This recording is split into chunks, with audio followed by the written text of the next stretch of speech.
Hello and welcome to Lockdown Anatomy. I'm Alice Roberts. I'm an anatomist. I'm fascinated by the structure of the human body. I always have been, and I teach medical students at the University of Birmingham. I've designed these videos with medical students in mind, but if you're interested in the human body and the structures underlying the skin, then hopefully you might get something out of them. If you've once did anatomy in your career and you want to return to it, then again, maybe there's something here for you. And I'm going to be doing lots of different subjects, lots of different topics, starting with basic anatomy and building all the way up. If there's something that you'd like to see, if you'd like me to make a video about, let me know and I'll try. I'm going to be using a fantastic app. Anatomy is such a visual subject, and I think this is one of the best apps out there for learning anatomy in a virtual way. And it's called Complete Anatomy. It's from 3D4Medical. Now, many universities have a subscription to Complete Anatomy, so if you are a medical student or a science student and you're at a university with a subscription, you can follow along using the app. If not, hopefully you can get some idea of the structure of the human body through the videos that I've put together for you. The first area we're going to look at is the upper limb, and we'll start with the bones, we'll start with the basics and build it up. So here we go, the bones of the upper limb.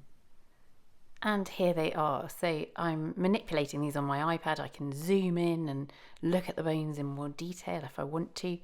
And we'll start off by looking at the bones which connect the upper limb to the axial skeleton. So this is the pectoral girdle, which comprises the clavicle and the scapula. And then the humerus articulates with the scapula. You could label these up if you wanted to in Complete Anatomy as well. So every time you click on something, if you've got labels open, it will tell you what it is and give you a bit more information about it. Looking at the clavicle then, you can see that it articulates with the breastbone, with the sternum, and that's at the sternoclavicular joint. And then laterally it articulates with the scapula at the acromioclavicular joint. The scapula itself doesn't have a direct articulation with the axial skeleton. It floats on the back of the rib cage, just attached by muscles. Here are some parts of the scapula: the coracoid process under the clavicle and the acromion that the clavicle has a joint with. And here's a big joint, the shoulder joint or glenohumeral joint. This is a ball and socket joint. The head of the humerus is the ball, and if we take that away, we can see the socket. We can see the glenoid fossa, which is very small and very shallow in comparison, but allows a huge range of movement at the shoulder. The shoulder is the most mobile joint in the body. Now we can use Complete Anatomy to highlight individual elements. So here I've looked at the humerus on its own, and then we can pick out particular parts. Here's the greater tubercle on the neck of the humerus, the lesser tubercle now showing up in pink, and the head of the humerus as well. So it's got all of that capability, this program.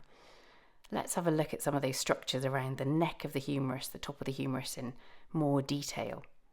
There's the head of the humerus. That's the ball of the ball and socket joint.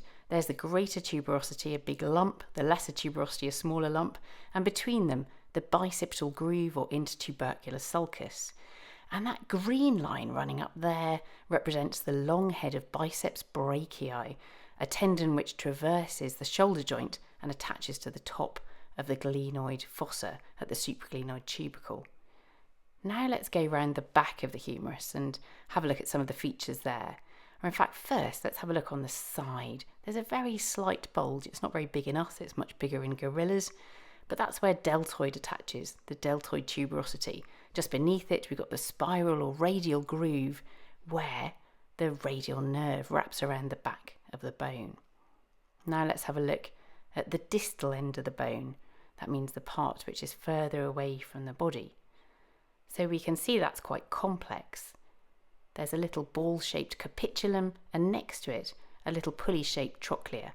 Above the capitulum, a radial fossa. Above the trochlea, a coronoid fossa. There's a medial epicondyle and a lateral epicondyle, and those are both areas for muscle attachment. Around the back of the humerus, we can see a great big pit or fossa. Fossa just means ditch in Latin. That's called the olecranon fossa. We'll find out why in a minute.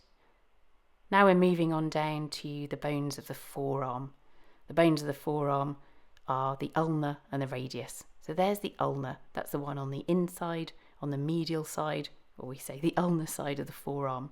It has a notch at the top, the trochlear notch, a coronoid process at the front, and a sticking up olecranon. If we zoom in on it and turn it sideways, we can see that notch. It's hook-like. And we can see the olecranon. That's the knobbly bit at the back of your elbow. Moving down to the bottom of the bone, we can see it's got a little point, the styloid process. And in fact, the radius has got one as well. Let's have a look at the radius in a bit more detail now. The radius has a head which can spin around. It has a radial tuberosity where biceps tendon attaches. And if we move down to the wrist, we can see that the radius starts to expand up to form part of the wrist joint. And on the back of the radius, we've got the dorsal radial tubercle that an important tendon wraps around. Having looked at that little tubercle, that bump on the back of the radius, we're now going to spin back around and look at the hand the other way up. I always think this is the best way to look at the hand. It's the way you look at your own hands. So there's the carpus, the wrist. It comprises 8 carpal bones. And so we can start to name them. There's one called the scaphoid, the boat-shaped bone. And the next one is the lunate, which is moon-shaped. It looks like a crescent moon from the side. Then there's the 3-cornered triquetral.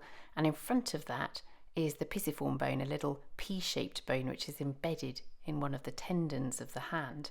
So that's the first row of the carpal bones. And it's just the scaphoid and the lunate that articulate with the bottom of the radius. Here's another view of the wrist, and now I've picked out just the scaphoid bone. It's meant to look like a little boat, but I think in this view it perhaps looks a bit more like a clog. I'm not sure, but you can isolate any bone you want, any element you want in Complete Anatomy and find out more information about it.